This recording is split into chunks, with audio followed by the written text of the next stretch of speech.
പ്രാർത്ഥനയോടെ ദൈവസന്നിധിയിൽ എല്ലാവർക്കും ഇരിക്കാം.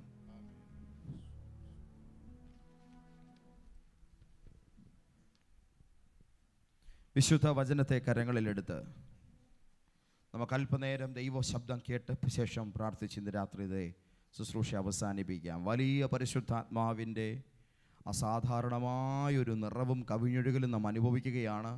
കർത്താവിൻ്റെ സ്പർശനം അനുഭവിച്ച ദൈവമക്കളെല്ലാം കർത്താവിനെ ഒന്ന് സ്തുതിച്ചാട്ടെ. Hallelujah, hallelujah. നിങ്ങളെല്ലാവരെയും ഇന്ന് രാത്രിയിൽ ഈ കൂട്ടായ്മയിലേക്ക് ഞാൻ കർത്താവായ യേശുക്രിസ്തുവിൻ്റെ ധന്യവും പരിശുദ്ധവുമായ വലിയ നാമത്തിൽ സന്തോഷത്തോടെ സ്വാഗതം ചെയ്യുന്നു. നമ്മൾ ഒരുമിച്ച് ഇന്ന് രാത്രിയിൽ ധ്യാനിക്കാൻ പോകുന്നത് അപ്പോസ്തല പ്രവൃത്തികളുടെ പുസ്തകം 2-ാം അധ്യായം. വേദപുസ്തകങ്ങളിലുള്ള എല്ലാവർക്കും എടുക്കാം. അപ്പോസ്തല പ്രവൃത്തികളുടെ പുസ്തകം 2-ാം അധ്യായം 1 മുതലുള്ളതായ വേദഭാഗങ്ങൾ. അപ്പോസ്തല പ്രവൃത്തികളുടെ പുസ്തകം 2-ാം അധ്യായം 1 മുതലുള്ളതായ വേദഭാഗങ്ങൾ പ്രാർത്ഥനയോടെ ഇവിടെ വായിക്കുന്നു. ശ്രദ്ധയോടെ കേട്ടാലും. പെന്തക്കോസ്ത് നാൾ വന്നപ്പോൾ ആമേൻ, എല്ലാവരും ഒരു സ്ഥലത്ത് ഒന്നിച്ചു കൂടിയിരുന്നു. പെട്ടെന്ന് കൊടിയ കാറ്റടിക്കുന്നത് പോലെ ആകാശത്ത് നിന്ന് ഒരു മുഴക്കമുണ്ടായി. പെട്ടെന്ന് കൊടിയ കാറ്റ് അടിക്കുന്നത് പോലെ ആകാശത്ത് നിന്ന് ഒരു മുഴക്കം ഉണ്ടായി. അടുത്തത്, അവർ ഇരുന്നിരുന്ന വീട് മുഴുവനും നിറച്ചു. അവർ ഇരുന്നിരുന്ന വീട് മുഴുവനും നിറച്ചു.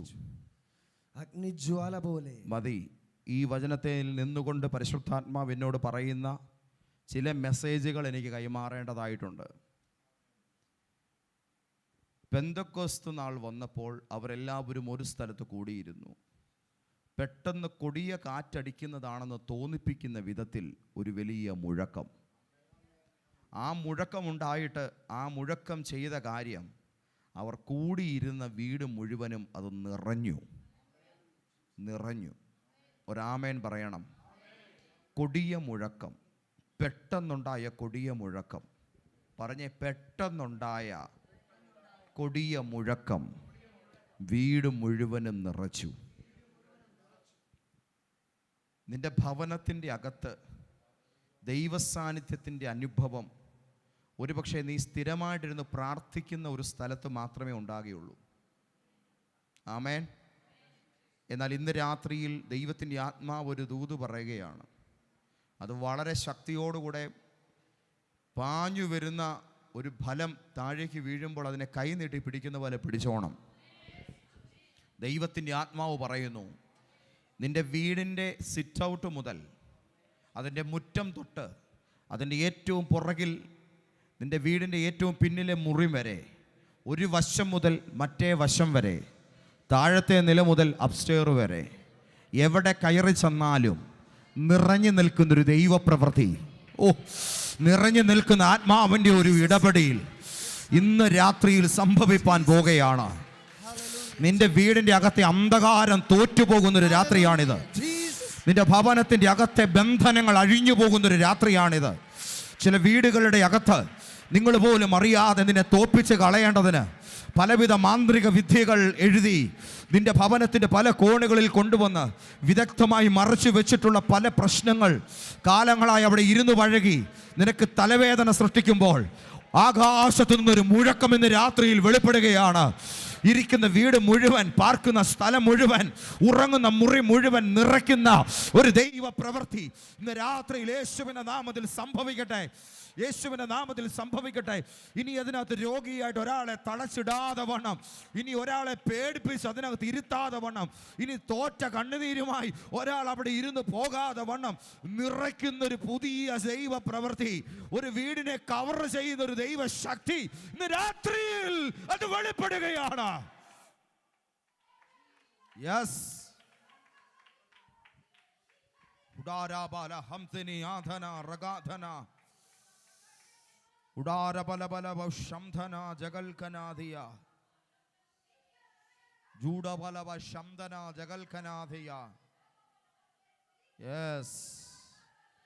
ചില ദിവസങ്ങൾ പ്രാർത്ഥനയോടെ ദൈവജനം കാത്തിരുന്നു. കാരണം യേശു ഒരു വാക്ക് പറഞ്ഞിട്ടാ കയറിപ്പോയത്. ഈ ഇരിപ്പ് വെറുതെ ആകയില്ല, ഈ കാത്തിരിപ്പ് ചുമ്മാതാകത്തില്ല. നിങ്ങൾ ഈ നഗരത്തിൽ പാർക്കുന്നത് വെറുതെ ഒരു കെട്ടുകാഴ്ചയായി പോകത്തില്ല. ആരൊക്കെയോ നടത്തി പിരിയുന്നൊരു കൂട്ടായ്മ പോലെ ആകത്തില്ല. ഈ ശുശ്രൂഷയെ ധന്യമാക്കാൻ സ്വർഗത്തിന്റെ സിംഹാസനത്തിൽ നിന്ന് തൃത്വത്തിൽ മൂന്നാമനായ പരിശുദ്ധ ആത്മാവ് ഇറങ്ങി വരും. ഓ,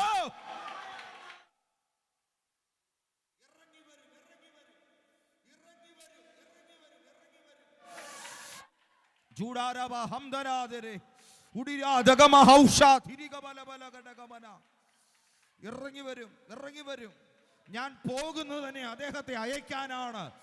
ഞാൻ അങ്ങോട്ട് ചെല്ലുന്നത് തന്നെ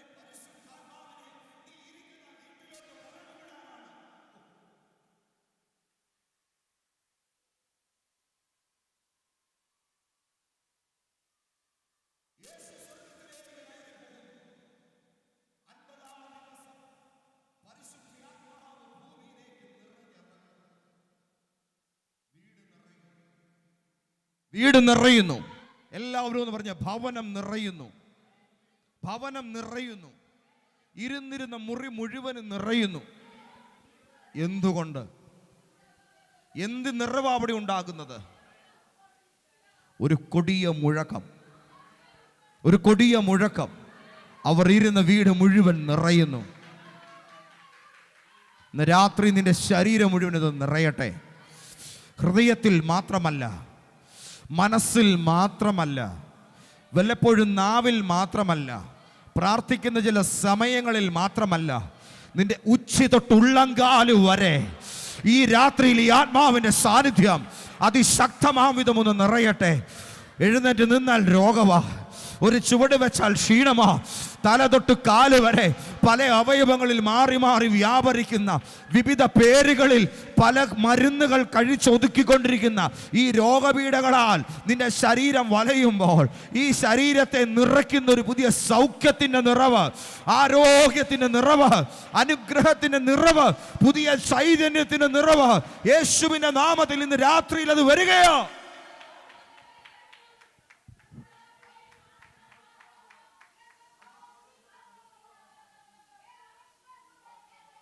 പെന്തക്കോസ്ത് നാൾ, പെന്തക്കോസ്ത് നാൾ, പെന്തക്കോസ്ത് നാൾ.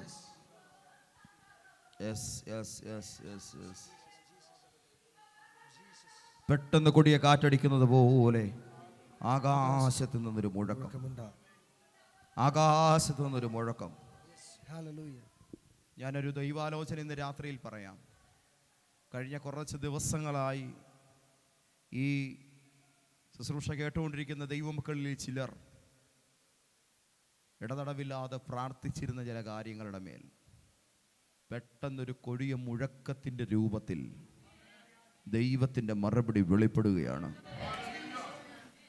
പെട്ടെന്ന്, സഡനായിട്ട്. അതിൻ്റെ അർത്ഥം ആരും പ്രതീക്ഷിച്ച നേരത്തല്ല വന്നേ. ആരും വെയിറ്റ് ചെയ്തിരുന്നുണ്ടെന്ന സമയത്തല്ല വന്നേ. ആത്മാവിന് ഇഷ്ടമുള്ള സമയമേതോ ആ ടൈമിൽ തന്നെ അവിടുന്ന് ഇറങ്ങി. വേദപണ്ഡിതന്മാർ പറയുന്നത് ഏകദേശം ഈവനിങ് 3 മണിക്കാണെന്നാണ് പറയുന്നത്. ആമേൻ. എന്താ കാരണം? നമ്മുടെ വാഴ്ത്തപ്പെട്ട കർത്താവിൻ്റെ പ്രാണൻ വെടിഞ്ഞ സമയം 3 മണിയാണ്. ഏതാണ്ട് ആ സമയത്തോട് സമാനമായി പരിശുദ്ധാത്മാവും ഇറങ്ങി. ഇന്ന് രാത്രി ഞാൻ പറയാം, യേശുവിൻ്റെ മരണം നിൻ്റെ പ്രയോജനമാണ്. യേശുവിൻ്റെ ത്യാഗം നിൻ്റെ ഐശ്വര്യമാണ്. യേശുവിൻ്റെ സഹനങ്ങൾ നിൻ്റെ സന്തോഷമാണ്. യേശു കൊടുത്ത വില മുഴുവൻ നിനക്ക് ലാഭമായി തീരുകയാണ്. ദൈവപുത്രന്റെ രക്തം തരുന്ന അനുഗ്രഹ സമൃദ്ധിക്കായി ഇന്ന് രാത്രിയിൽ കരമുയർത്തി ദൈവത്തിനൊന്ന് സ്തോത്രം ചെയ്താട്ടെ. പെട്ടെന്ന് കൊടിയ കാറ്റടിക്കുന്നത് പോലൊരു മുഴക്കമുണ്ടാക്കി. ദൈവം വെളിപ്പെടുത്തിയ, രൂപപ്പെടുത്തിയ തമ്പുരാന്റെ ഹൃദയ പദ്ധതിയുടെ പേരാണ് ദൈവസഭ. അതിൻ്റെ അർത്ഥം സഭ നിശബ്ദമായിരിക്കേണ്ടതല്ല. ആമേൻ. ദൈവമക്കൾ നിശബ്ദരായിരിക്കേണ്ടവരല്ല. ദൈവമക്കൾ മുഴങ്ങി നിൽക്കണം. ദൈവമക്കൾ മുഴങ്ങി നിൽക്കണം. ദൈവമക്കൾ ഒരു വൈബ്രേഷൻ ആയിരിക്കണം. നിങ്ങൾ നിന്നാൽ ഒരു കൊടിയ മുഴക്കമായിരിക്കണം. ആമേൻ. ദൈവം ഒരിക്കൽ ശമൂവേലിനോടൊരു കാര്യം പറഞ്ഞു. ഞാൻ ഇസ്രായേലിൽ ഒരു കാര്യം ചെയ്യും. ഞാൻ ഒരു കാര്യം ചെയ്യും, അത് ചിലർ കേൾക്കും. ഞാനൊരു കാര്യം ചെയ്യും, അത് ചിലർ കേൾക്കും. കേൾക്കുന്നവൻ്റെ കാതുകൾ രണ്ടും മുഴങ്ങും. കേൾക്കുന്നവൻ്റെ ചെവി രണ്ടും മുഴങ്ങും. ദൈവപ്രവൃത്തിയുടെ റൂട്ട് ഇതാണ്, അതിൻ്റെ രീതി ഇതാണ്. നിശബ്ദമായി പ്രാർത്ഥിച്ചവൻ, ആരും അറിയാതെ പ്രാർത്ഥിച്ചവൻ, പലരും കേൾക്കാതെ പ്രാർത്ഥിച്ചവൻ അതിന് മറുപടി പ്രാപിക്കുമ്പോൾ ദേശം അറിയും, അതിൻ്റെ ഉത്തരം കാണുമ്പോൾ നാടറിയും.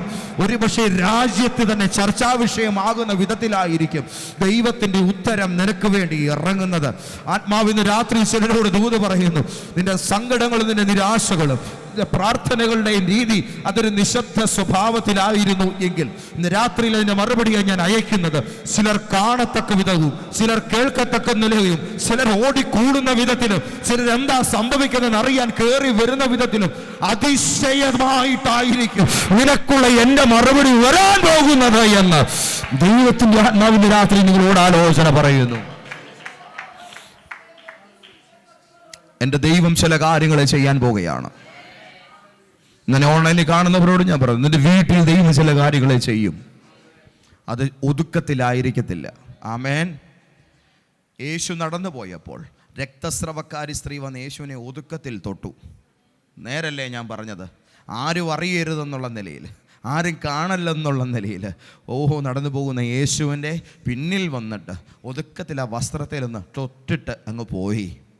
പക്ഷെ ഒന്ന് ഞാൻ പറയാം, നടപ്പ് ഒതുങ്ങിയായിരുന്നു, വന്നത് ഒതുങ്ങിയായിരുന്നു, കൈ നീട്ടിയത് ഒതുക്കത്തില്ല, തൊട്ടതും ഒതുക്കത്തില്ല. അവിടം തൊട്ട് കളി മാറി.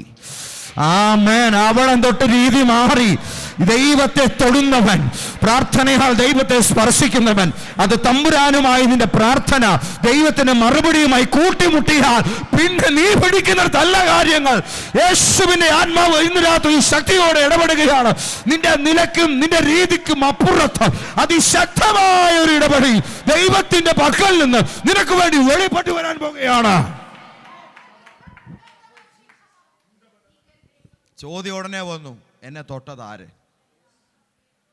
അടുത്ത വാക്ക്, താൻ മറഞ്ഞിരിക്കുന്നില്ല എന്ന് സ്ത്രീ കണ്ടു. ഒരു സ്തോത്രം പറയണം. പാത്തിരിക്കാനാ വന്നേ, ഒതുങ്ങിയിരിക്കാനാ വന്നേ, ഒളിച്ചിരിക്കാനാ വന്നേ, ദൈവസന്നിധിയിൽ സാറ്റ് കളിക്കാനാ വന്നേ. പക്ഷെ നടന്നില്ല. വിളിച്ചു, എന്നെ തൊട്ടതാര്? എന്താ കർത്താവേ ചോദിക്കാൻ കാരണം? തൊട്ടതല്ല വിഷയം, എന്നെ തൊട്ടവളെ തിരിച്ചു തൊട്ടത് എൻ്റെ ശക്തിയാ. എന്നെ സ്പർശിച്ചവളെ തിരിച്ചു തൊട്ടത് എന്നിൽ നിന്ന് എൻ്റെ ശക്തിയാ. എന്നിൽ നിന്ന് ശക്തി പുറപ്പെട്ടു. നീ കൈ നീട്ടിയപ്പോഴേക്കും നിനക്ക് നേരെ നീട്ടപ്പെട്ട എൻ്റെ ഒരു ശക്തിയുണ്ട്. ശ്രദ്ധിച്ചേ, അവൾ യേശുവിന്റെ നേരെ കൈ നീട്ടി. റൈറ്റ്? യേശുവിന്റെ നേരെ കൈ നീട്ടി. രക്തസ്രവക്കാരി കരം നീട്ടിയപ്പോൾ തന്നെ തിരിച്ചിങ്ങോട്ട് ഹസ്തദാനം ചെയ്യാൻ നീട്ടപ്പെട്ടത് യേശുവിലെ ശക്തിയായിരുന്നു. അതാ ഇന്ന് രാത്രി ഞാൻ പറഞ്ഞത്, പ്രാർത്ഥനയുടെ സ്വഭാവം രഹസ്യമാണ്, പക്ഷെ വെളിപ്പെടുന്ന ദൈവശക്തിയുടെ രൂപം ഇടിവെട്ടുന്ന പോലെ ആയിരിക്കും, ഇടിമുഴക്കം പോലെ ആയിരിക്കും, ഒരു കൊടിയ മുഴക്കത്തിന്റെ രൂപത്തിലായിരിക്കും. നീ ഇത്രയും കാലം അപമാനം സഹിച്ചു പാർത്ത ദേശത്ത്, പല നിന്ദകളിൽ നീ തല താഴ്ത്തിയ നിന്റെ നാട്ടിൽ, പലരാൽ ഒറ്റപ്പെട്ട നിന്റെ ബന്ധുമിത്രാദികളുടെ നടുവിൽ അവഹേളനപാത്രമായി നീ ഒതുങ്ങിക്കൂടിയ ഇടത്ത് ദൈവം നിന്നെ ആദരിക്കുന്ന ഒരു ദിവസം കടന്നു വരുമ്പോൾ അത് നിശബ്ദമായി കടന്നു പോകാൻ വേണ്ടി അല്ല വരുന്നത്, ഒതുക്കത്തിൽ വന്നു പോകാൻ വേണ്ടി അല്ല വരുന്നത്. അത് വന്നാൽ നാട്ടുകാരറിയും, അത് വെളിപ്പെട്ടാൽ ദേശത്തൊരു സംസാരമുണ്ടാകും. അത് സംഭവിക്കുമ്പോൾ നാടും നാട്ടാരും അതെന്തെന്ന് കാണാൻ ഓടിക്കൂടും. ഒരുപക്ഷെ 10,000 3,000 സ്നാനപ്പെട്ടെന്ന് തന്നെ വരും. ആ നിലയിൽ ഒരു ദൈവ പ്രവൃത്തി പരിശുദ്ധാത്മാവ് നിന്റെ ലൈഫിനകത്ത് നിനക്ക് വേണ്ടി മറച്ചു വെച്ചിട്ടുണ്ട് എന്ന് ഇന്ന് രാത്രിയിൽ ആധികാരികമായി ദൂത് പറയുന്നു. ഞാൻ ആ ഉത്തരങ്ങളെ തുറക്കുമ്പോൾ, ഞാൻ നിന്റെ മറുപടിക്കായി എൻ്റെ കിളിവാതിലുകളെ തുറക്കുമ്പോൾ, നിന്റെ ജീവിതത്തെ ധന്യമാക്കുവാൻ ഞാൻ എൻ്റെ ഖജനാവ് നിനക്കായി തുറന്നിടുന്ന ആ ദിവസം വരുമ്പോൾ അത് നിശബ്ദമായി കടന്നു പോകുകയില്ല, ഒതുങ്ങിക്കൂടി അത് തീരുകയില്ല. അതിൻ്റെ അതിശയം നാട്ടാരെങ്ങും സംസാരിക്കുന്ന വിധം, ദേശത്തെങ്ങും പരസ്യമാകത്തക്ക വിധം ഒരു ചൂട് വാർത്ത പരക്കുന്നത് പോലെ, കാട്ടുതീ പരക്കുന്നത് പോലെ അതിന്റെ മഹത്വം വലുതായിരിക്കുമെന്ന് ദൈവത്തിന്റെ ആത്മാവ് ഇന്ന് രാത്രി ദൈവ പൈതലേ നിന്നെ നോക്കി വളരെ വ്യക്തമായി തന്നെ സംസാരിക്കുന്നു. ദൈവം തന്റെ സഭയെ സ്ഥാപിച്ചത് തന്നെ കൊടിയ മുഴക്കത്തിന്റെ ശബ്ദത്തോടെയാണ്. ഒന്ന് പറയട്ടെ, കൊടിയ മുഴക്കത്തിൻ്റെ ശബ്ദത്തോടെ, രഹസ്യമായിട്ടല്ല. നെഞ്ചിൽ കൈവച്ച് പറഞ്ഞേ, രഹസ്യമായിരിക്കാൻ ഇനി പറ്റത്തില്ല. യേശുവിന് 2-3 രഹസ്യ ശിഷ്യന്മാരുണ്ടായിരുന്നു. പക്ഷെ വാഴ്ത്തപ്പെട്ട കർത്താവിൻ്റെ ക്രൂശുമരണം നടന്നതോടുകൂടെ അവരുടെ എല്ലാം രഹസ്യ പരിപാടികൾ തീർന്നു. പാത്തിരുന്നവനെല്ലാം വെളിയിൽ ചാടി. യേശുവിൻ്റെ ഹൃദയത്തിലെ ചോര വെളിയിൽ വന്നാൽ പിന്നെ നിനക്ക് മറഞ്ഞിരിക്കാൻ പറ്റുകയില്ല. അതതിൻ്റെ കാര്യം. അവസാനത്തുള്ള രക്തവും പുറത്തു ചാടി. ആ രക്തം വിശുദ്ധീകരിക്കുന്നവൻ വെളിയിൽ വന്നിരിക്കും. ആമേൻ. അതതിൻ്റെ കാരണം. അരിമഥ്യയിലെ ജോസഫ് വന്നു, നിക്കോദിമോസ് വന്നു. പിന്നെ കാര്യങ്ങൾ വേറൊരു രൂപത്തിലാണ് നടന്നത്. അതുവരെ ദാരിദ്ര്യത്തിലാണ് ദൈവപുത്രൻ്റെ ജീവിതം. പക്ഷേ ജീവിച്ചിരുന്ന കാലത്ത് 2 കൈയും കാലും ചലിച്ച നേരത്ത് വെളിപ്പെടാത്തൊരു സമ്പന്നത, ആ കൈയും കാലും നിസ്സഹായമായി എന്ന് ലോകം പറഞ്ഞ സമയത്ത്, ഞങ്ങളതിന് കാരിരുമ്പാണി കൊണ്ട് ദ്വാരമിട്ടെന്ന് പറഞ്ഞവർ ചിരിച്ച നേരത്ത് സമ്പന്നതയുടെ ഒരു വാതിൽ യേശുവിന് വേണ്ടി അങ്ങ് തുറക്കപ്പെട്ടു. ഇന്ന് രാത്രി ഞാനൊന്ന് പറയാം, നീ നിസ്സഹായമായി പോയെന്ന് നിരൂപിക്കുന്ന നേരത്ത് നിനക്ക് ഔദ്യോഗികമായും നിനക്ക് മറ്റു മേഖലകളിലും നിനക്ക് കാര്യഗൗരവമായി ഇടപെടാൻ സ്വാധീനവും സാഹചര്യവും ഉണ്ടായിരുന്നപ്പോൾ നിന്നെക്കൊണ്ട് കഴിയുന്നതിനേക്കാളും അപ്പുറത്തുള്ളത് ദൈവത്തിൻ്റെ പരിശുദ്ധാത്മാവ് നിന്റെ ഗതികേടിൻ്റെ നേരത്ത് നിനക്ക് വേണ്ടി തുറക്കാൻ പോകുകയാണ്.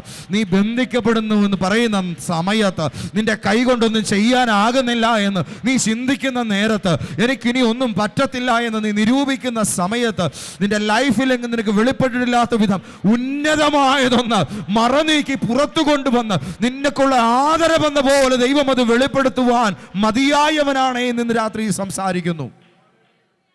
ആമേൻ. അവിടെ നിന്നും തുടങ്ങിയ സഭ യേശുവിൻ്റെ മരണ പുനരുത്ഥാനങ്ങളാൽ ആരംഭിച്ചത് പിന്നെ 50 ദിവസമേ ഒതുങ്ങിയിരുന്നുള്ളൂ. അതിനുശേഷം അതിനെ രഹസ്യമാക്കാൻ നോക്കിയവരൊക്കെ ഓർമ്മയായിപ്പോയി. പിന്നെ അത് പരസ്യമാകുകയായിരുന്നു. ഇന്ന് രാത്രിയിൽ ദൈവസഭയോട് ഞാൻ പറയട്ടെ, ദൈവ കുഞ്ഞുങ്ങളോട് ഞാൻ പറയട്ടെ, നിൻ്റെ ജീവിതത്തിൽ നിൻ്റെ സ്വരമടയ്ക്കാൻ നോക്കുന്നത്, നിൻ്റെ വായടയ്ക്കാൻ നോക്കുന്നത്, നിന്നെ നിശബ്ദമാക്കാൻ നോക്കുന്നത്, അത് സൈലൻ്റ് ആകും. ദൈവത്തിൻ്റെ ഇടിമുഴക്കങ്ങൾ നിനക്ക് വേണ്ടി ഉണ്ടാകും. കാദേശ് മരുവിനെ നടുക്കുന്ന, വൃക്ഷങ്ങളുടെ തോലിനെ ഉരിക്കുന്ന, മാൻപേടകളെ പ്രസവിക്കുമാറാക്കുന്ന, കടലിൻ്റെ മീതെ തിരമാലകളുടെ മീതെ പ്രവാഹമായി എഴുന്നേൽക്കുന്ന യഹോവയുടെ മഹത്വത്തിൻ്റെ ശബ്ദം, അത്യുന്നതൻ്റെ നാദം ഇന്ന് രാത്രി നിനക്ക് വേണ്ടി ചില വിഷയങ്ങളുടെ വിടുതലിന് വേണ്ടി തമ്പുരാൻ തന്നെ വെളിപ്പെടുത്താൻ പോകുകയാണ്. യേശുവിൻ്റെ മരണപുനരുത്ഥാനത്തിന് ശേഷം സഭയെ തമ്പുരാൻ രൂപപ്പെടുത്തുമ്പോൾ ആ സഭയുടെ ആരംഭം സൈലൻ്റ് അല്ല, അത് കൊടിയ മുഴക്കത്തോടെയാണ്. കേൾക്കാനൊരു ശബ്ദം. ഒന്ന് പറഞ്ഞേ, കേൾക്കുവാൻ ഒരു ശബ്ദം. ആ ശബ്ദം കേട്ടവർ ഞെട്ടി. എന്നതായി കേൾക്കുന്നേ ചോദിച്ചു. എന്തോ ഒരു കാര്യം സംഭവിക്കുന്നുണ്ട്. അതെവിടെയാണ്? മർക്കോസിൻ്റെ മാളികമുറിയിലാണ്. അവിടേക്ക് നമുക്ക് പോകാം. ജനം ഓടിക്കൂടി വന്നപ്പോൾ അവർക്ക് കാണാനൊരു കാഴ്ച അവിടെയുണ്ട്. ഒരു സ്തോത്രം പറയണം. കേൾക്കാനൊരു ശബ്ദമുണ്ടെങ്കിൽ കാണാനൊരു കാഴ്ചയുണ്ട്. ഒരാമേൻ പറഞ്ഞേ, കാണാൻ ഒരു കാഴ്ച. ഒന്ന് പറഞ്ഞേ, കാണാൻ ഒരു കാഴ്ച. കേൾക്കാനൊരു ശബ്ദം. പറഞ്ഞേ, കേൾക്കാനൊരു ശബ്ദം, കാണാനൊരു കാഴ്ച. എല്ലാവരും പറഞ്ഞേ, കേൾക്കാനൊരു ശബ്ദം, കാണാനൊരു കാഴ്ച. ദൈവ ശബ്ദം കേട്ടവരോട് ഇന്ന് രാത്രി പറയുന്നു, കേട്ടത് മറന്നു പോകേണ്ടതായി വരികയില്ല. ഓർമ്മയിൽ അത് ഇല്ലാതായി പോകത്തില്ല. ആമേൻ. അതിനെ മറവി കയറി ബാധിക്കത്തില്ല. കേട്ടിട്ടുണ്ടെങ്കിൽ കാണുക തന്നെ ചെയ്യും. നീ കേട്ട വാഗ്ദത്തം കാണും. നീ കേട്ട ദൈവശബ്ദം വെളിപ്പെടുന്നത് കാണും. കേട്ടത് ദൈവം ചെയ്യുന്നത് നീ കാണും. ആമേൻ. ശമരിയിൽ കൊടിയ വേനൽ, ക്ഷാമം കടുത്തിരിക്കുന്നു. ആർക്കും ആഹാരമില്ലാതിരിക്കുന്നൊരു കാലത്ത് എലീശ പ്രവാചകൻ്റെ കാലമാണ്. അന്ന് പ്രവാചകൻ ഒരു കാര്യം പറഞ്ഞു, നാളെ ശമരിയുടെ പടിവാതുക്കൽ കോതമ്പ് വിൽക്കപ്പെടും, ധാന്യം വിൽക്കപ്പെടും. അന്നേരം രാജാവിൻ്റെ അരമന കാക്കുന്നതിൽ ഉന്നത ഉദ്യോഗസ്ഥനായിരിക്കുന്ന ഒരുവൻ, കൊട്ടാരത്തിൽ വലിയ പിടിപാടുള്ള ഒരാൾ, അവനൊരു വാക്ക് പറഞ്ഞു, യഹോവയായ ദൈവം ആകാശത്തിൻ്റെ കിളിവാതിൽ തുറന്നാൽ പോലും ഈ കാര്യം നടക്കുകയില്ല. ദൈവം ആകാശത്തിൻ്റെ ഭണ്ഡാരങ്ങൾ തുറന്നാലും ഈ കാര്യം നടക്കത്തില്ല. കാരണം അത്രമേൽ കൊടിയൊരു ക്ഷാമമാണ് ഇവിടെ ബാധിച്ചിരിക്കുന്നത്. ഉടനെ ദൈവത്തിൻ്റെ മറുപടി വന്നു, നീ അത് കാണും. നാളെ ഈ സമയത്ത് അത് സംഭവിക്കുന്നത് നീ കാണും. പക്ഷെ നീ അതിൽ നിന്ന് ഒരു തരി പോലും തിന്നത്തില്ല, അതിൽ നിന്ന് ഒരു തരി പോലും നീ അനുഭവിക്കത്തില്ല. പിറ്റേന്ന് അതുപോലെ തന്നെ സംഭവിച്ചു. പക്ഷെ അത് തിന്നാൻ അവൻ അവസരം കിട്ടിയില്ല. കേട്ടിട്ടുണ്ടോ, ഏത് അസാധ്യത്തിന് നടുവിലായാലും അത് കാണും. കാറ്റ് കാണണമെന്നില്ല, മഴ കാണണമെന്നില്ല, പക്ഷെ താഴ്വരയിലെ കുഴികൾ അത് വെള്ളം കൊണ്ട് നിറയുക തന്നെ ചെയ്യും. എന്റെ ദൈവം അസാധ്യങ്ങളെ സാധ്യമാക്കുന്നവനാണ്. ഇല്ലാത്തതിനെ ഉള്ളതുപോലെ വിളിച്ചു വരുത്തുന്നവനാണ്. മനുഷ്യഹൃദയത്തിന് നിലവുകൾക്കപ്പുറത്ത് തന്നിൽ പ്രത്യാശ വെക്കുന്നവർക്ക് വേണ്ടി വൻ കാര്യങ്ങളെ ചെയ്യുന്നവനാണ്. ചേർന്ന് കർത്താവിനെ സ്തുതിച്ചാട്ടെ. കേട്ടു, കണ്ടു. ആമേൻ. ദൈവസന്ധമായി ചെറുതോ വലുതോ ആയി കേട്ട ഒരു വാക്ക് പോലും മറന്ന് കളയരുത്, എഴുതി വെക്കണം. കാരണം കേൾപ്പിച്ചിട്ടുണ്ടെങ്കിൽ കാണിച്ചിരിക്കും, കേൾപ്പിച്ചിട്ടുണ്ടെങ്കിൽ കാണിച്ചിരിക്കും, കേട്ടിട്ടുണ്ടെങ്കിൽ കണ്ടിരിക്കും. ദൈവശബ്ദം, ദൈവരാജ്യം, അത്ഭുതം, ഇതിൻ്റെ ആദ്യത്തെ ധർമ്മം ചെയ്യുന്ന ആളുടെ പേര് ചെവി എന്നാണ്. ആമേൻ. സുവിശേഷം കേട്ടു. ആമേൻ. സുവിശേഷം കേട്ടു. കേൾവിയിൽ നിന്നാണ് വിശ്വാസം വരുന്നത്.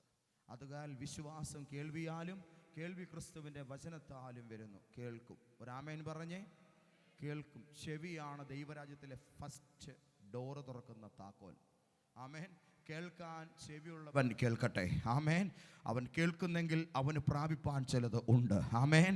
സന്തോഷത്തോടെ ഇന്ന് രാത്രി കേൾക്കുന്നവർക്കായി ഞാൻ ദൈവത്തിന് സ്തോത്രം ചെയ്യുന്നു. ഈ രാത്രിയിലും ഭവനത്തിലേക്ക് പോകാതെ ശുശ്രൂഷയിൽ കാത്തിരിക്കുന്ന നിങ്ങളെ ഓർത്ത് ഞാൻ ദൈവത്തിന് നന്ദി പറയുന്നു. ഓൺലൈനിലൂടെ എന്നെ കേൾക്കുന്നവർക്കായി ഞാൻ ദൈവത്തിന് സ്തോത്രം ചെയ്യുന്നു. കേട്ടാൽ കാണാൻ ഉണ്ട്. ആദ്യത്തെ ജോലി ചെവിക്കാണ്. രണ്ടാമത്തെ ജോലിയുള്ളത് നാക്കിനാണ്.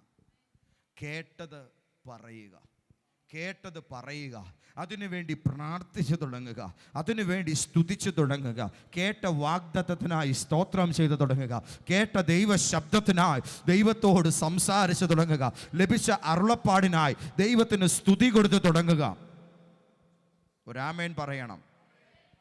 ഇത് ചെയ്താൽ ചെവി കേട്ടതിനെ നാവ് വിളിച്ചു പറഞ്ഞാൽ കണ്ണതിനെ കാണിക്കും. ആമേൻ. കണ്ണതിനെ കണ്ടിരിക്കും. ഒന്ന് പറഞ്ഞേ. ചെവി കേൾക്കും, നാവത് പറയും, കണ്ണതിനെ കാണും. കൊടിയ മുഴക്കമുണ്ടാക്കി യേശു പറഞ്ഞത് കേട്ടവർക്ക് വേണ്ടി അത് വെളിപ്പെടാൻ പോകുകയാണ്. യേശു പറഞ്ഞത് കേട്ട് കാത്തിരുന്നവർക്ക് വേണ്ടി അത് സംഭവിപ്പാൻ പോകുകയാണ്. ആകാശത്തു നിന്ന് കൊടിയൊരു മുഴക്കമുണ്ടായി, അവരിരുന്ന വീട് മുഴുവനും നിറച്ചു. ആമേൻ. പെട്ടെന്ന് അഗ്നിജ്വാല പോലെ പിളർന്നിരിക്കുന്ന നാവുകൾ പ്രത്യക്ഷമായി. ഞാൻ പറഞ്ഞില്ലേ, കേട്ടെങ്കിൽ രണ്ടാമത്തെ സെക്ഷൻ കാണുക എന്നതാണ്. ഒന്നാമത്തെ പരിപാടി കേട്ടു, പുറത്തു നിന്ന് കേട്ടു. പറഞ്ഞേ. പുറത്തു നിന്ന് കേട്ടു. ഒലിവ് മലയിൽ നിന്ന് കേട്ടു. ദേശത്ത് ആകാശത്ത് നിന്ന് ഇടിമുഴക്കം പോലെ കേട്ടു. എന്നതാ സംഭവിച്ചേ? എല്ലാവരും നോക്കുമ്പോൾ ഒരു വലിയ കാറ്റടിക്കുന്നു, ഒരു ഇടിമുഴക്കം ഉണ്ടാകുന്നു. ഈ ഇടിമുഴക്കവും കാറ്റും ഉണ്ടായിട്ട് ഇതെല്ലാം കൂടെ താഴോട്ടിറങ്ങി ഇങ്ങ് വരിക. ഇറങ്ങി ഇങ്ങോട്ട് വന്നിട്ട് ആ മർക്കോസിൻ്റെ മാളിക മുറി എന്ന് പറഞ്ഞ വീട്ടിലോട്ടാണ് ഇത് വന്ന് വെട്ടിക്കേറുന്നേ. ആമേൻ. നല്ല തുലാമഴ പെയ്യുമ്പോൾ, നല്ല ഇടി ഉണ്ടാകുമ്പോൾ, നല്ല മിന്നലുണ്ടാകുമ്പോൾ ഒരു വമ്പൻ ഇടിമുഴക്കം കേട്ടു. ഉടനെ നമ്മൾ പറയും, അപ്പുറത്തെ വീട്ടിലിങ്ങാണ്ടാ വെട്ടിയിട്ടുള്ളത്, ആ തോട്ടത്തിലിങ്ങാണ്ടാ ഇടിയാ ചേറ്റിട്ടുള്ളത്. നിങ്ങൾ പറയത്തില്ലേ? എന്ന് പറഞ്ഞതുപോലെ ആ പകലത് സംഭവിച്ചു. ദേശം കേൾക്കേ, നാട്ടാർ കേൾക്കേ ഒരു പ്രകമ്പനമുണ്ടാക്കിക്കൊണ്ട് ആകാശത്തു നിന്ന് എന്തോ ഒന്ന് ഭൂമിയിലേക്ക് വന്ന് പതിക്കുന്നു. എന്താ വീഴുന്നത്? ഉൽക്കയാണോ നക്ഷത്രമാണോ അറിയില്ല. എന്തോ വലുതൊന്ന് സംഭവിക്കുന്നു. കൊടുങ്കാറ്റാണോ, ആകാശം ഇടിഞ്ഞു വീഴുകയാണോ, അതുപോലെ ഒരു ശബ്ദമാണ് ഉണ്ടായത്. ആ ശബ്ദം വന്ന് പതിയുന്നത് മർക്കോസിന്റെ മാളിക മുറിയുടെ അകത്തേക്കാണ്. വാ വാ വാ വാ എന്നതാ സംഭവിച്ചതെന്ന് നമുക്ക് നോക്കാം. അവിടെ വല്ല ദുരന്തവും ഉണ്ടായിട്ടുണ്ടോ? അവിടെ വല്ല അപകടവും ഉണ്ടായിട്ടുണ്ടോ? അതറിയാൻ വേണ്ടി ഓടിക്കൂടുമ്പോൾ വന്ന് കയറിയവർ വേറൊരു കാഴ്ച കണ്ടു. അവർ ഇരുന്ന വീടിന്റെ അകത്ത് മുഴുവൻ അഗ്നിജ്വാല പോലെയുള്ള നാക്കുകൾ പ്രത്യക്ഷപ്പെടുന്നു. ഓ ഹല്ലേലൂയ! തീ പോലെയുള്ള നാവുകൾ ആ റൂമിനകം മുഴുവൻ പ്രത്യക്ഷപ്പെടുന്നു. അവിടെ പ്രാർത്ഥിച്ചുകൊണ്ടിരിക്കുന്ന ഓരോരുത്തരുടെയും മീതെ ആ നാക്കുകൾ വന്ന് പതിയുന്നു. കേട്ടവർ ഓടിക്കൂടിയപ്പോൾ അവർ ഈ കാഴ്ച കാണുകയാണ്. ഒരു സ്തോത്രം നീ പറയണം. ഇന്ന് രാത്രിയിൽ ആത്മാവിന്റെ അഗ്നിനാവ് ഏറ്റെടുത്തവർ ദൈവത്തെ സ്തുതിക്കണം. പരിശുദ്ധാത്മാവിനെ വഹിക്കുന്നവർ ദൈവത്തെ ആരാധിക്കണം. അവർ ഇരുന്ന വീട് മുഴുവൻ നിറച്ചു. ചെന്ന് നോക്കുമ്പോൾ കണ്ടു, അഗ്നിജ്വാല പോലെ പിളർന്നിരിക്കുന്ന നാവുകൾ പ്രത്യക്ഷമായി. ഒന്ന് പറഞ്ഞേ, അഗ്നിജ്വാല പോലെ പിളർന്നിരിക്കുന്ന നാവുകൾ പ്രത്യക്ഷമായി. ഒരു സ്തോത്രം പറയണം. അവർക്ക് പ്രത്യക്ഷമായി. നെഞ്ചിൽ കൈവച്ചുകൊണ്ട് പറ, ചിലത് പ്രത്യക്ഷപ്പെടും.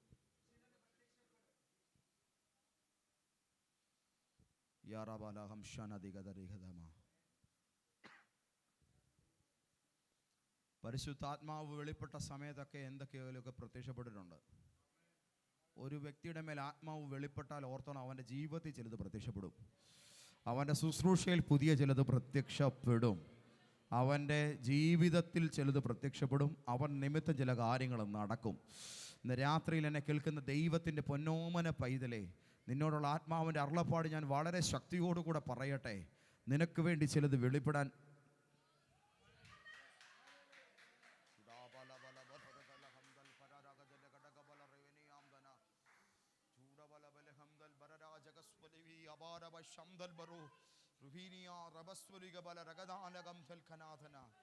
പ്രത്യക്ഷപ്പെടാൻ പോകുകയാണ്. പ്രത്യക്ഷപ്പെടാൻ പോകുകയാണ്. ഒന്നും കാണാത്ത ഇടത്ത് എന്നതാ ഈ പ്രത്യക്ഷപ്പെടുന്നു എന്ന് പറഞ്ഞാൽ അതിൻ്റെ അർത്ഥം, കഥ കടഞ്ഞു കിടക്കുന്നു.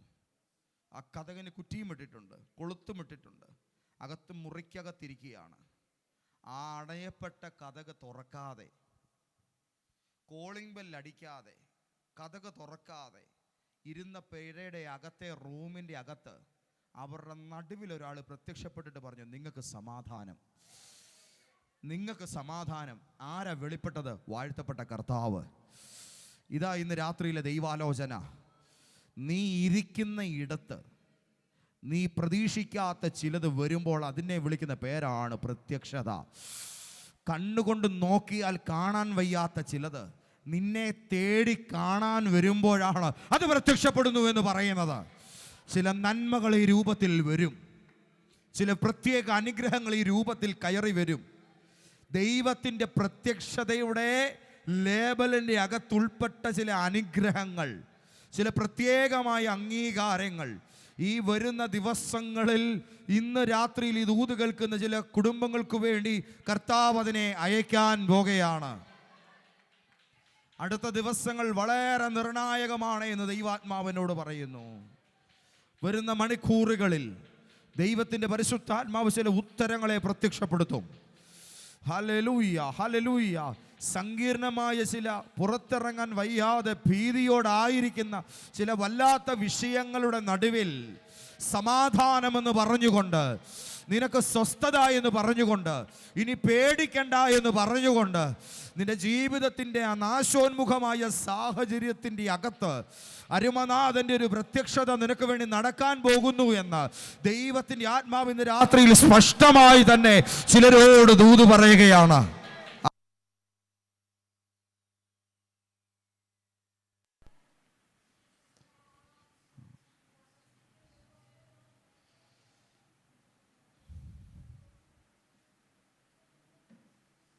സക്കറിയാവ് പ്രാർത്ഥിക്കുന്നു, ധൂപം കാട്ടുന്നു. ആ പ്രാർത്ഥിച്ച് ധൂപം കാട്ടുന്ന ശുശ്രൂഷ ചെയ്തുകൊണ്ടിരിക്കുന്ന മനുഷ്യൻ്റെ ശുശ്രൂഷ ചെയ്യുന്ന ധൂപപീഠത്തിൻ്റെ വലത് ഭാഗത്ത് ദൈവത്തിൻ്റെ ദൂതൻ പ്രത്യക്ഷനാകുന്നു. ദൈവം പിന്നെയും അബ്രഹാമിന് പ്രത്യക്ഷനായി. ദൈവം മോശയ്ക്ക് പ്രത്യക്ഷനായി. എഫ്രൈം മലനാട്ടിലെ കന്യകയായ വിശുദ്ധ കന്യാമറിയത്തിന് ദൈവത്തിൻ്റെ വിശുദ്ധ ദൂതനായ ഗബ്രിയേൽ പ്രത്യക്ഷനായി. ഗിദയോൻ ഒർന്നാൻ്റെ കളത്തിൽ കോതമ്പ് മെതിക്കുമ്പോൾ അവിടെ ദൈവത്തിൻ്റെ ദൂതൻ പ്രത്യക്ഷനായി. ആ കരുവേലകത്തിൻ്റെ കീഴെ. ഇന്ന് രാത്രിയിലെ ദൈവാലോചന വളരെ സ്പഷ്ടമായിട്ട് കേട്ടു. നിൻ്റെ ലൈഫിൻ്റെ ഒട്ടും പ്രതീക്ഷിക്കാത്ത ഒരു സോണിൽ ദൈവം നിനക്ക് വേണ്ടി നേരിട്ട് വെളിപ്പെടാൻ പോവുകയാണ്. തമ്പുരാൻ്റെ നേരിട്ടുള്ള എൻകൗണ്ടർ നിനക്ക് വേണ്ടി സംഭവിപ്പാൻ പോകുകയാണ്. പരിശുദ്ധ റൂഹ അത് വളരെ ആധികാരികമായി പ്രൂവ് ചെയ്ത് സംസാരിക്കുന്നു. നിന്റെ ജീവിതത്തിൻ്റെ നിലവുകളെ മാറ്റുന്ന, നിന്റെ മേലുള്ള ദൈവത്തിൻ്റെ വൻ പദ്ധതികളെ പുറത്തു കൊണ്ടുവരുവാൻ തക്കവിധം അസാധാരണമായ ഒരു ഇടപെടലുമായി സ്വർഗം നിനക്ക് വേണ്ടി പ്രത്യക്ഷപ്പെടുന്ന രാത്രി, പകലുകൾ, മണിക്കൂറുകൾ, അതാണ് നിന്റെ വരുന്ന ആഴ്ചകളിൽ ഉള്ളത് എന്ന് ദൈവത്തിൻ്റെ ആത്മാവ് അതിശക്തമായി തന്നെ സംസാരിക്കുന്നു. വിശ്വസിക്കുന്നവർ ആത്മാവിൽ അത് ഏറ്റെടുത്തുകൊള്ളുക. വിശ്വസിക്കുന്നവർ ആത്മാവിൽ അത് സ്ട്രൈക്ക് ചെയ്യുന്നവർ മാത്രം അതിനോട് റെസ്പോണ്ട് ചെയ്തു കൊള്ളുക. ഇത് നിന്റെ ജീവിതത്തിൽ നടക്കാൻ വേണ്ടി നീ വെയിറ്റ് ചെയ്യുന്ന ഒരാളാണെങ്കിൽ നിന്നെ ഇത് കടന്നു പോകുകയില്ല. നിന്റെ മുമ്പിൽ ഇത് കടന്നു വരിക തന്നെ ചെയ്യുമെന്ന് ദൈവാത്മാവ് വ്യക്തമായി തന്നെ പറയുന്നു. ഓ,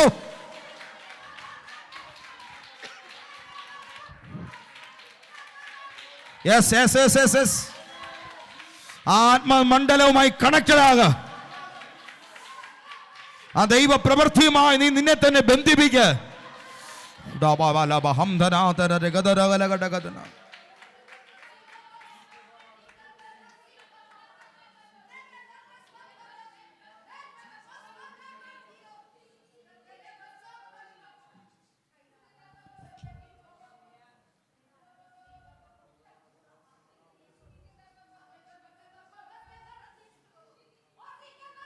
ഞാൻ തോറ്റുപോയെന്ന് പറഞ്ഞവന്റെ പടകിൽ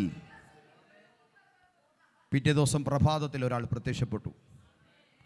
അവൻ്റെ ചരിത്രത്തിൽ അവൻ കണ്ടിട്ടില്ലാത്തൊരു വർധന വന്നവൻ കണ്ടു. നീയും കാണും. കാരണം നിനക്ക് വേണ്ടിയും അവൻ വരും. എന്നോട് കർത്താവ് പറഞ്ഞു, പുറത്തിറങ്ങാൻ ഭയപ്പെട്ടെന്ന പോലെ മറ്റുള്ളവരെ ഫേസ് ചെയ്യാൻ പറ്റാത്ത നിലയിൽ ചിലരുടെ മുൻപിൽ എൻ്റെ കഥ കടഞ്ഞു തന്നെ കിടന്നിരുന്നെങ്കിലെന്ന് ആഗ്രഹിക്കത്തക്ക നിലയിൽ നീ ഫേസ് ചെയ്യാൻ ഭയപ്പെടുന്ന ചിലർ. കാരണം നിനക്ക് അവരോട് വലിയൊരു ബാധ്യതയുണ്ട്, കൊടുത്തു തീർക്കാനൊരു കടമുണ്ട്. ഈ നിലയിൽ ചിലരുടെ ശബ്ദം നിനക്കൊരു അരോചകമായി വേദനയായി തീരുമ്പോൾ അകത്തടച്ചു പാർത്തിരിക്കുന്നവനെ പോലെ നീ കാത്തിരിക്കുന്നൊരു സാഹചര്യത്തിൽ ദൈവത്തിൻ്റെ ആത്മാവ് ഇന്ന് രാത്രി നിന്നോടൊരു ദൂത് പറയുന്നു. നിൻ്റെ പുരയുടെ അകത്ത്, അടഞ്ഞു കിടക്കുന്ന കതകിൻ്റെ അകത്ത് തന്നെ, നിന്റെ റൂമിൽ നിന്റെ തൊട്ടു മുൻപിൽ ഒരുവൻ വന്നിട്ട് നിനക്ക് സമാധാനമെന്ന് പറയാൻ ഇന്ന് രാത്രിയിൽ അവൻ നിനക്ക് വേണ്ടി പ്രത്യക്ഷപ്പെടുകയാണ്. ആ സങ്കീർണമായ വിഷയത്തിന് ദൈവത്തിൻ്റെ ഉത്തരം ഇന്ന് രാത്രിയിൽ വെളിപ്പെടുന്നുവെന്ന് പരിശുദ്ധാത്മാവ് ആധികാരികമായി ദൈവത്തിൻ്റെ പൈതലെ നിന്നോട് ആലോചന പറയുന്നു.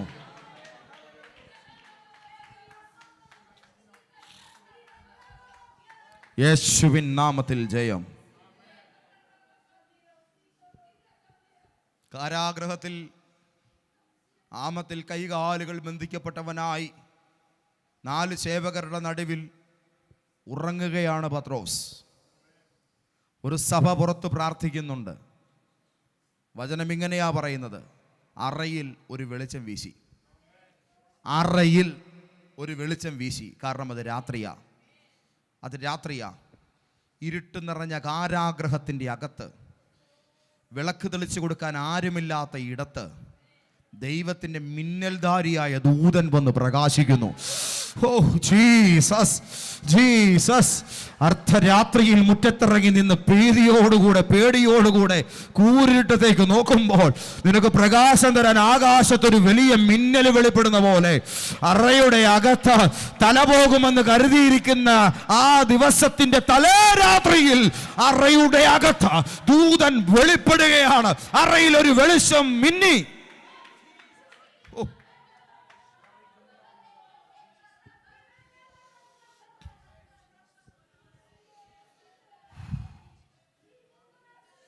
കർത്താവിന്റെ ദൂതൻ അവിടെ ഇറങ്ങി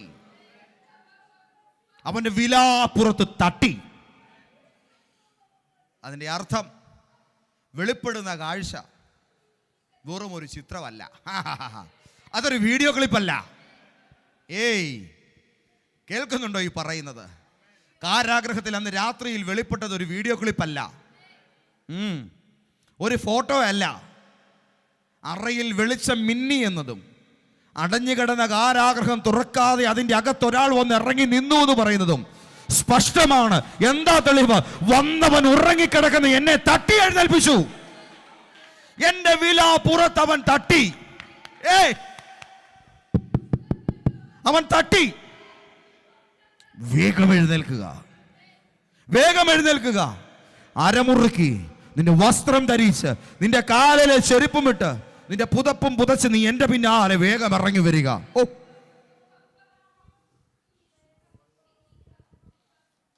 സ്വർഗത്തിൽ നിന്നൊരു പ്രത്യക്ഷത വന്നാൽ ആര് പൂട്ടിയതായാലും, ഏത് വമ്പൻ പൂട്ടി താക്കോലും കൊണ്ട് പോയ വിഷയമായാലും അത് സ്വതവേ തുറക്കും.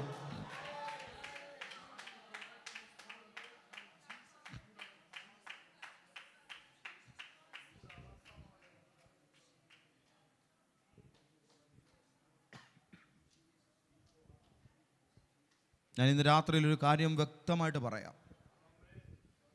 ചിലർ പാർക്കുന്ന സ്ഥലങ്ങളിൽ നിന്റെ ഉന്നമനത്തിന് വിരോധമായി,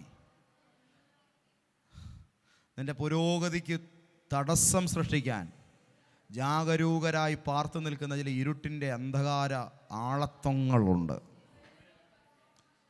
ഏത് അവധൂതൻ കാവൽ ചെയ്താലും, ഏത് ദുഷ്ടാത്മ മണ്ഡലങ്ങൾ പാളയമടിച്ചിറങ്ങിക്കിടന്നാലും, ഈ രാത്രിയിൽ ഇറങ്ങുന്ന ദൈവദൂതന്റെ മഹത്വത്തിന്റെ മുൻപിൽ, നിനക്ക് വേണ്ടി ഇറങ്ങുന്ന തമ്പുരാന്റെ ഉത്തരത്തിന്റെ മുൻപിൽ അവനൊക്കെ താഴെ വീഴും. പൂട്ടപ്പെട്ട കതക് തനിയെ തുറക്കും. ഓരാധിമന സംധുരോധി ബാരി അസ്പ്രോഥോ റോഖാ ബ്രുദിരിദിരി ആനഹം സസ്തര ബേലേബേ ഹുഷ്ബോലോ റോഖോ ബിയാംധന. നിന്റെ യാത്ര തുറക്കപ്പെടുകയാണ്. നിന്റെ പുരോഗതി തുറക്കപ്പെടുകയാണ്. നിന്റെ കഴുത്തെടുക്കാൻ വന്നിരിക്കുന്ന പ്രശ്നം, ആ വാള് നാളെ പ്രയോഗിക്കപ്പെടാതെ വണ്ണം ദൈവം നിനക്കായി ഇറങ്ങുകയാണ്. ആ വിഷയം ഇനി തലപൊക്കാതെ വണ്ണം സ്വർഗം അതിനെ ഏറ്റെടുക്കുകയാണ്. ഓ,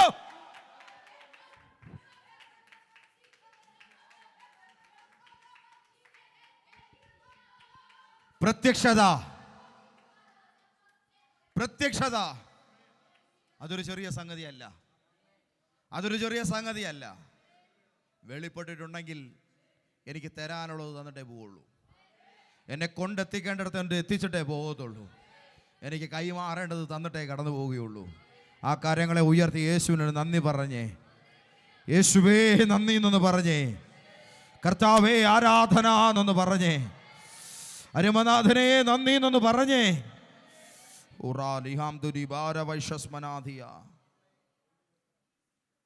ദൂതൻ പ്രത്യക്ഷപ്പെടും.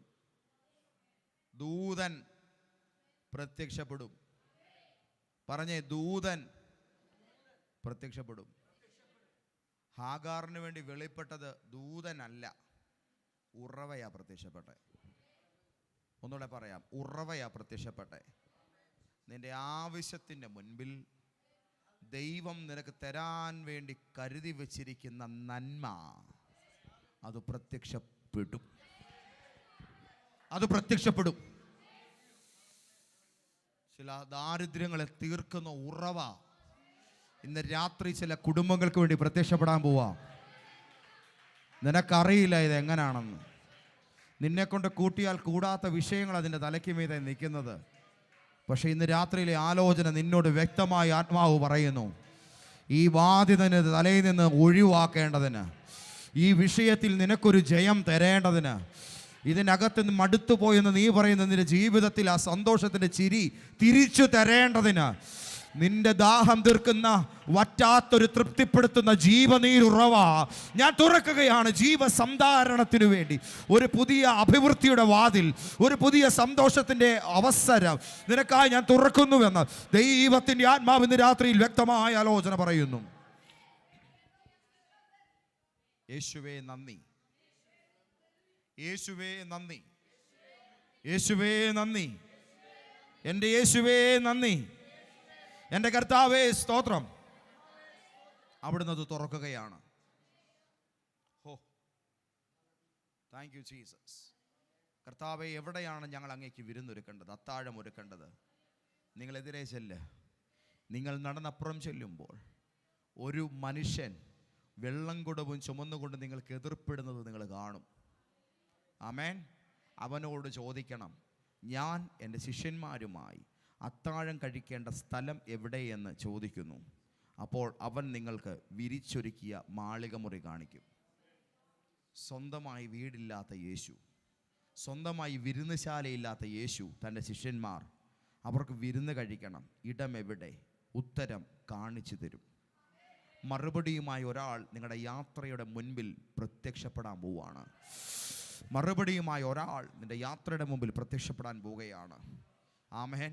ഹരിയാനയിൽ കർത്താവിൻ്റെ വേലയിലായിരിക്കുന്ന ഒരു സഹോദരി എന്നെ കുറേ നാളുകൾക്ക് മുൻപ് ഫോൺ ചെയ്തു. അവരുടെ പ്രശ്നങ്ങൾ കേട്ടപ്പോൾ വലിയ സങ്കടമാണ് എനിക്ക് എൻ്റെ മനസ്സിലുണ്ടായത്. ആ ദൈവദാസി എന്നോട് പറഞ്ഞു, പാസ്റ്ററേ, 500-ലധികം ദൈവദാസന്മാരായി തീരാനുള്ള കുഞ്ഞുങ്ങളെ ഞാൻ കർത്താവിൻ്റെ വേലയിലേക്ക് ഇതിനോടകം ഇറക്കി, ഞാനും എൻ്റെ ഹസ്ബൻഡും കുഞ്ഞുങ്ങളും. പക്ഷേ ഞാൻ താമസിക്കുന്ന ഈ സ്ഥലത്ത് എൻ്റെ ഒരു ചെറിയ ബൈബിൾ സ്കൂളും പ്രാർത്ഥനാലയവും പാഴ്സനേജും ഹിന്ദു തീവ്രവാദികളാണെന്ന് പറയുന്ന കുറേ ആൾക്കാർ വന്ന് നശിപ്പിച്ചു കളഞ്ഞു. അവരിവിടെ മതപരിവർത്തനം പറ്റത്തില്ല എന്ന് പറഞ്ഞ് അതിനെതിരായി വന്ന് വലിയ തോതിലുള്ള പ്രക്ഷോഭങ്ങളുണ്ടാക്കി ഇടിച്ചു കളഞ്ഞു. എൻ്റെ കുഞ്ഞുങ്ങളുടെ ജീവന് നിലനിൽപ്പിന് ഭീഷണിയായതുകൊണ്ട് അവർ പോയി. ഞാൻ ചോദിച്ചു, നിങ്ങളുടെ ഹസ്ബൻഡിൻ്റെ കൂടെ കുഞ്ഞുങ്ങളെ ഞാൻ പറഞ്ഞു വിട്ടു, നിങ്ങളെന്തേ പോകാത്തേ? ഞാനിതിനു വേണ്ടി ലിറ്റർ കണക്കിന് കണ്ണുനീരൊഴുക്കിയതാ. ചോര കൂടെ ഒഴുക്കാൻ മടിയില്ലാത്തതുകൊണ്ട് ഇവിടെ തന്നെ കിടക്കുക. ചോര കൂടെ ഒഴുക്കാൻ മടിയില്ലാത്തതുകൊണ്ട് ഇവിടെ തന്നെ കിടക്കുക. ശരി, എന്താ അടുത്ത തീരുമാനം? പാസ്റ്റർ ഒന്ന് പ്രാർത്ഥിക്കണം. ഞാനിവിടെ ഒറ്റയ്ക്കാണ്. എന്നെ വകവരുത്താൻ വേണ്ടി എല്ലാ പരിപാടികളും അവർ ഇണക്കുന്നുണ്ട്. ജീവന് വല്ലാത്ത ഭീഷണിയുണ്ട്. ഈ കാര്യം പറഞ്ഞുകൊണ്ടിരിക്കുമ്പോൾ ദൈവത്തിൻ്റെ ആത്മാവിനെ ഒരു വെളിപ്പാട് കാണിച്ച ദൈവിക വെളിപ്പാട്, ഇവരുടെ ഇടിഞ്ഞു കിടക്കുന്ന ബിൽഡിങ്ങിൻ്റെ അപ്പുറത്ത് കുറേ ദൂരത്തായി ഒരു പുളിമരം നിപ്പുണ്ട്. അവിടെ പിള്ളേർ പന്ത് കളിക്കാൻ കൂടുന്ന ഒരു ചെറിയ ഗ്രൗണ്ടുണ്ട്. ആ ഗ്രൗണ്ടിൽ എന്നും സന്ധ്യയ്ക്ക് രാത്രിയിൽ ഒരു 8-9 മണിയാകുമ്പോൾ പിള്ളേർ കളി കഴിഞ്ഞ് പോകുമ്പോൾ ഒരു 6 വളരെ ശക്തന്മാരായ മനുഷ്യന്മാർ വന്നിട്ട് അവർ ഗുസ്തി കളിക്കുകയാണ്. അങ്ങോട്ടടിക്കുന്നു, തടയുന്നു, വലിയൊരു വെയിറ്റ് എടുത്ത് ഇങ്ങനെ വട്ടം കറക്കുന്നു. ഭയങ്കര പരിപാടിയാണ് ഇവരവിടെ കിടന്ന് കളിക്കുന്നത്.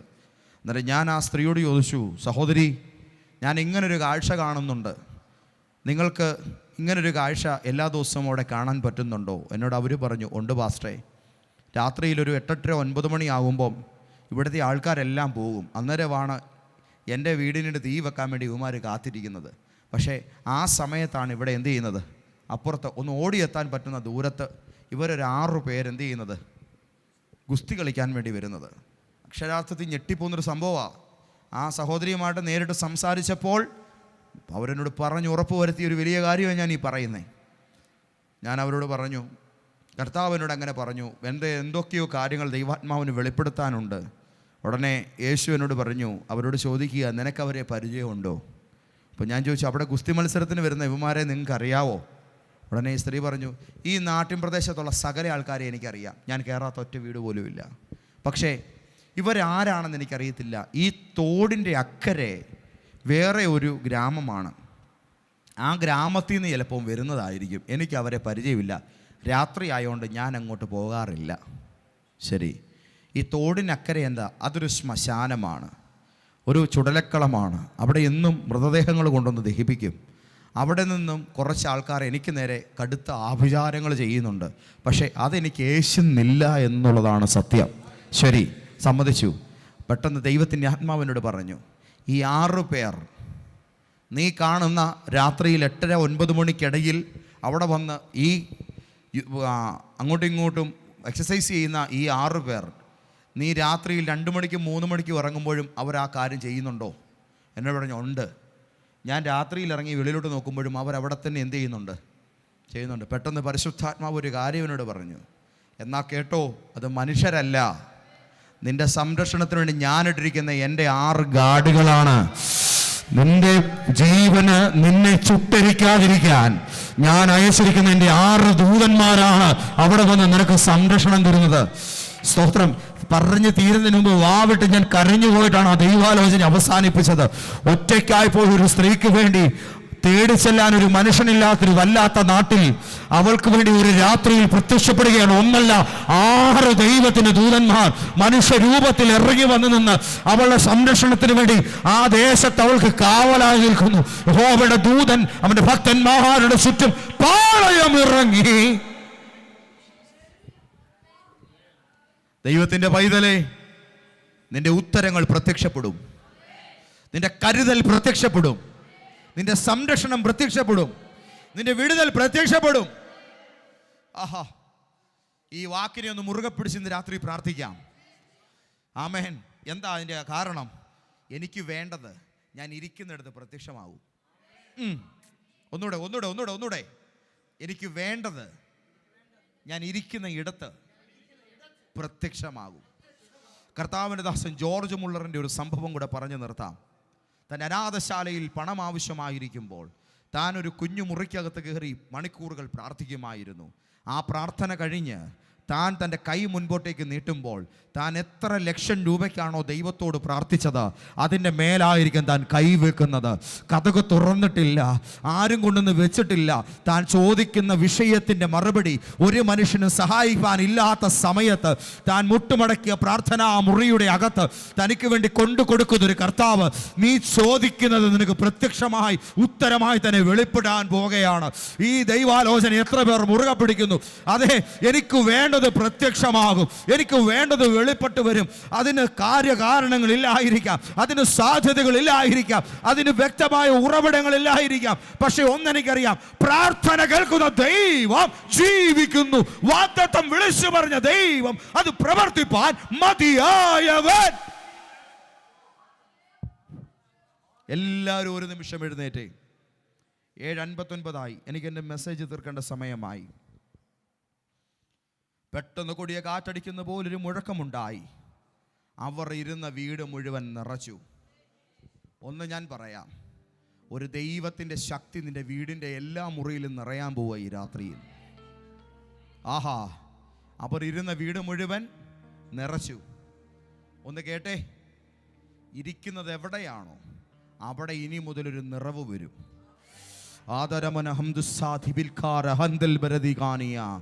ഇരിക്കുന്നത് എവിടെയോ അവിടെ ഒരു നിറവുണ്ടാകും. നീ ജോലി ചെയ്യുന്ന സ്ഥാപനത്തിൽ നീ നിമിത്തം ഒരു നിറവ് വരും. നിന്റെ സഭയ്ക്കകത്ത് നീ നിമിത്തം ഒരു നിറവ് വരും. നിന്റെ ദേശത്ത് നീ നിമിത്തം ഒരു നിറവ് വരും. പരിശുദ്ധാത്മാവ് അത് വ്യക്തമായി പറയുന്നു.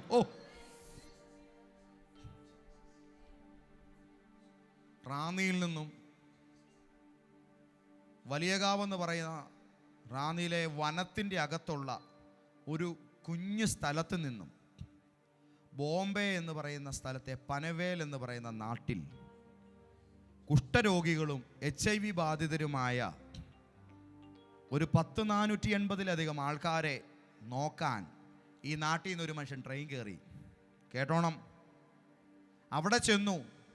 നാട്ടുകാർ പിടിച്ച് തല്ലി, കുഷ്ഠരോഗികളെ ശുശ്രൂഷിച്ചു. കുഷ്ഠരോഗത്തിൻ്റെ ചെറിയൊരു അംശം പിടിച്ചു. വലിയ ശാരീരിക ബുദ്ധിമുട്ടുകളുണ്ട്. പക്ഷേ മദർ തെരേസ അവാർഡ് അടക്കം പലതും മേടിച്ചു. കാരണം അതുപോലത്തെ സേവനങ്ങളാണ് ചെയ്യുന്നത്. ആ സ്ഥാപനത്തിൽ ഞാനും കർത്താവിൻ്റെ സൗമ്യൽ ബ്രദറോട് പോയി പ്രാർത്ഥിച്ചിട്ടുണ്ട്. ആ ദൈവദാസൻ്റെ പേര് പാസ്റ്റർ ഫിലിപ്പ് എന്നാണ്. ഫിലിപ്പ് ചായൻ, ശീലാശ്രമത്തിലെ, ബോംബെയിലെ ശീലാശ്രമത്തിലെ. ഒരു ദിവസം അവിടെ പോയി പ്രാർത്ഥിക്കുമ്പോൾ ദൈവത്തിൻ്റെ ആത്മാവിനോട് പറഞ്ഞു, ഇദ്ദേഹത്തിൻ്റെ ജന്മനാട് കൊടിയ വനമായിരിക്കുന്ന സ്ഥലം, അവിടെ നിന്നും പുറപ്പെട്ട ഈ മകൻ നിമിത്തം ഒരു കൊട്ടാരം പോലെ ശോഭിക്കും. ആ ദൈവാലോചന ഞാൻ ആ ദൈവദാസനോട് പറഞ്ഞു, അങ്ങ് നിമിത്തം അങ്ങ് പിറന്ന നാട്, പിച്ച വെച്ച നാട്, അത് അനുഗ്രഹിക്കപ്പെടും.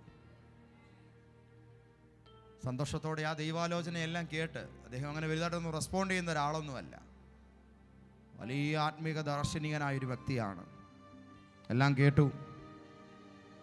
കഴിഞ്ഞതിൻ്റെ മുമ്പത്തെ വർഷം കേരളം അദ്ദേഹത്തെ ആദരിച്ചു, അദ്ദേഹത്തിൻ്റെ ജന്മനാടായ റാന്നിയിൽ വെച്ച്. ഈ ആദരവ് മേടിക്കാൻ ആ ദൈവദാസൻ വരുമ്പോൾ തൻ്റെ വീടിരുന്ന റാന്നിയിലെ വലിയകാവെന്ന് പറയുന്ന വനത്തിൻ്റെ അകത്തെ സ്ഥലം താൻ പോയി കണ്ടു. ആ സ്ഥലത്തൂടെ ഇന്ന് രാത്രി നിങ്ങളൊന്ന് യാത്ര ചെയ്യണം. കൊച്ചി ഇൻ്റർനാഷണൽ എയർപോർട്ടിലോട്ട് പോകുന്ന വഴിക്ക് ഇത്രയും വൃത്തി കാണുകയല്ല. ചുമ്മാ പറയല്ല, ഇപ്പം പോയാലും കാണാം. അവിടെ ഒരു ചെറിയ കോഴിക്കച്ചവടം ഉടലെടുത്തു. എന്നതാ? ഇറച്ചിക്കോഴി കച്ചവടം. അതങ്ങ് രക്ഷപ്പെട്ടു. എക്സ്പോർട്ടിങ് തുടങ്ങി. അത് വലിയൊരു എക്സ്പോർട്ടിങ് കമ്പനിയായി. കോടികളുടെ ബിസിനസ് ആ കാട്ടിനകത്ത് നടക്കാൻ തുടങ്ങി. ആ ദേശം ഒരു പാർക്ക് പോലെ ആ മുതലാളി അങ്ങ് മനോഹരമാക്കി. 24 മണിക്കൂറും മനോഹരമായ ശില്പങ്ങളാലും പുൽത്തകിടികളാലും വലിയ വലിയ ലൈറ്റുകളാലും ആ നാട് അങ്ങ് അലങ്കരിച്ചു. ഒരുപക്ഷെ റാന്നി വലിയ കാവിലിരുന്നു കൊണ്ട് ഇപ്പോൾ ഈ ലൈവിൽ ഈ ദൂത് കേൾക്കുന്നവർക്ക് അത് സാക്ഷ്യപ്പെടുത്താൻ കഴിയും. നീ നിമിത്തം ഒരു ദേശത്ത് അനുഗ്രഹങ്ങൾ പ്രത്യക്ഷപ്പെടുമെന്ന്. നീ കാരണം ഒരു നാട് അതിൻ്റെ അവസ്ഥ മാറി ഗതി പിടിക്കുമെന്ന്. ഇന്ന് രാത്രിയിൽ എന്നെ കേൾക്കുന്ന ദൈവത്തിൻ്റെ പൈതലേ, നീ ഇരിക്കുന്ന ഇടത്ത് സാധ്യതകൾ ഇല്ലെങ്കിലും നിനക്ക് ആവശ്യമുള്ളത് പ്രത്യക്ഷപ്പെടുത്തി തരുന്ന ദൈവിക ഇടപാട് ഇന്ന് രാത്രി ഞാൻ നിങ്ങളോട് പ്രവചിക്കുന്നു. ഞാനത് നിങ്ങളോട് പ്രൊഫസൈ ചെയ്യുന്നു. നിനക്ക് വേണ്ടത്, നീ ഇരിക്കുന്ന ഇടത്ത് ഒരു കൈപ്പാങ്ങ് ദൂരത്തിൽ നിനക്ക് വേണ്ടത് പ്രത്യക്ഷപ്പെടുത്തുന്ന ഒരു ദൈവകൃപ.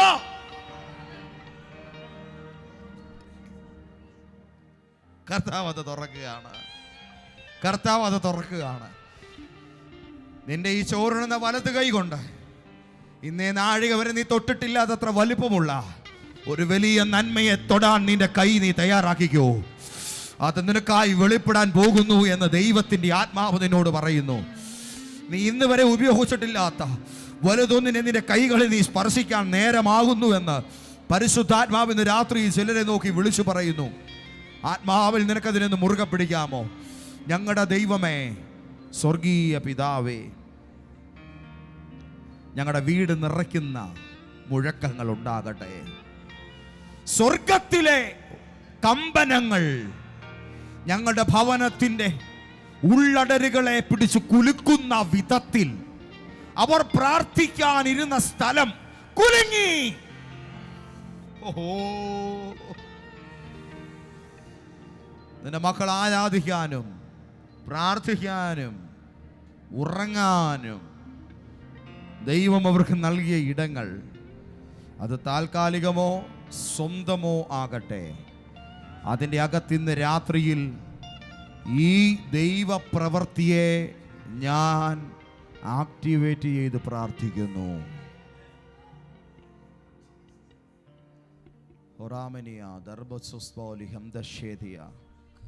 ഒരു കാര്യം ഇതിനോടുകൂടെ ചേർത്ത് പറയുന്നു.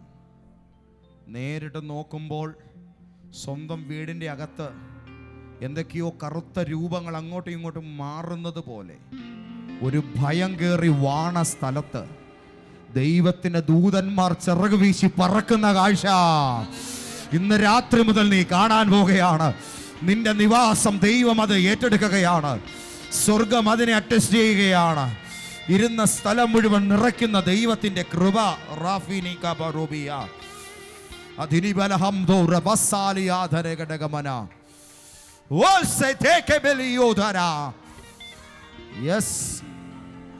Yes.